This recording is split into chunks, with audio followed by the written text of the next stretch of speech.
mo. Si Jamila ay nagkamit ng second place English Book Parade Best in Costume. Tanirawan, second place in Filipino. Siya po ang natatanging bata sa asignaturang edukasyon sa pagpapakatao.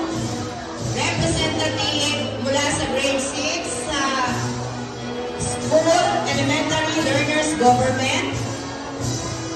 Miss English Best in Characterization.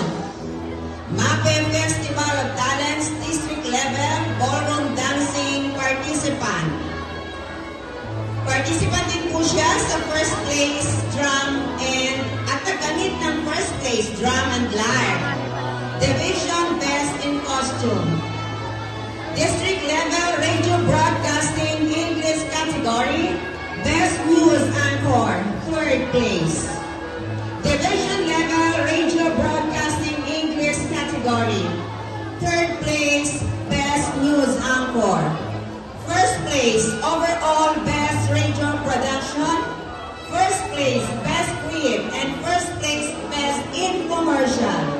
Trainers, Chris Nelson Pingiban at Gerlie O. Segundo. Ang kanyang pangarap ay maging isang mahusay na doktor balang araw. Yan po